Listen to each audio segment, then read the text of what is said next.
السلام علیکم ملګرو، مو سره په دا څانګ کې تاسو دا ګورو دا اسامه دی. د اسامه دا دوه بچي دي. دا هغه بچي دي چې د ټول عمر خپل پلار نه چې د لوبو سامان نه دی غوښتی، چې مو ته د لوبو سامان راوړه، نه چې د پلار تیلي چې مو ته کپړې وکړه، نه چې د پلار تیلي چې مو ته بوټان وکړه. دا چې د په یو خوشحالي موقع باندې هم د سامانونو طلب د پلار نه کېده، همیشه دپاره بس پلار ته دا یې مو ولمبوه مو غوړ که. دا وړه ماشومه دی، دا هغه یو لور دی، دا یې زوی دی. دا ټول ورځې بس دا یې د بدن دی. دا تاسو د خرخ ګورو،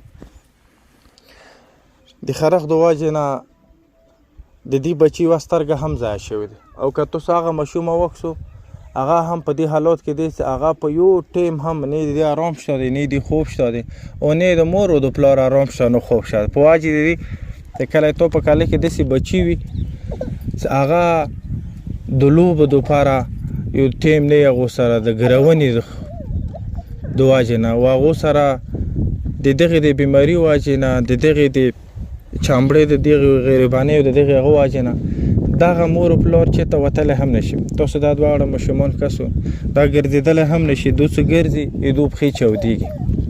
د دې د ګرونې وجې نه د د یوه سترګه هم ضایع شوې دی. ماشومه تاسو خپله کسو باور ولرئ، زه برداشت کولی نه شم.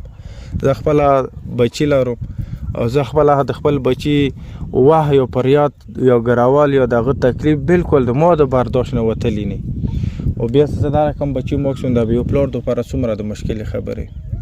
هغه ټولو ملګرو ته چې هغه یې مو اواز واوري، د اسامه په بچیو علاج کې موږ سره څه کوم رقم هم څوک تعاون کولی شو، د علاج په سلسله کې، د مشورې په سلسله کې، د زکات او د خیرات په سلسله کې موږ غواړو چې د دې دغو بچیو علاج وشي. دا بچي تاسو لیدلی شو چې دا څومره مشکل کې دي. دا به یوه ګنټه څومره مشکله تېروي، دا به یوه ورځ څومره مشکله تېروي، دا به شپه څومره مشکله تېروي. دا د شپې هم لمبېدلو دپاره روپسېږي، دا د شپې هم 5 ګزارې 4 ګزارې لمبوي.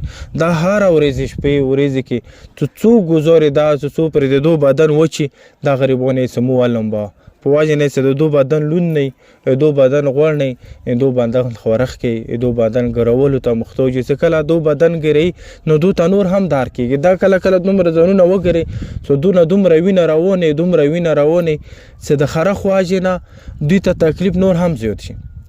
هغه خلک چې هغه یې اواز واوري، که چیرې د دې علاج دلته ممکن وي، موږ خلکو ته یې دلته رسوي د علاج وکړو.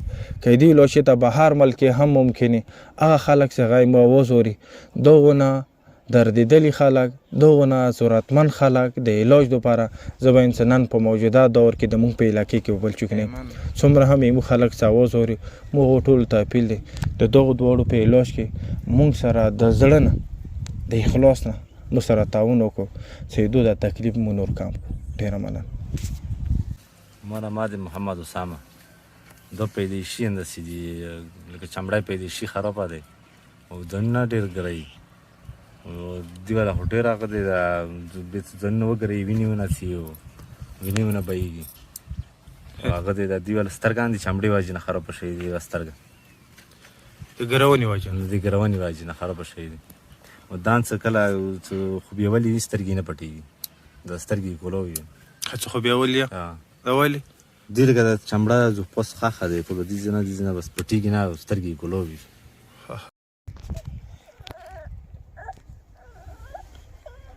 ډاکټرانو ته سوار شي بس ملمونه درکوي، دغه نه بیرته یې چې یاره دا عمر ته هغه سره ښه کېږي.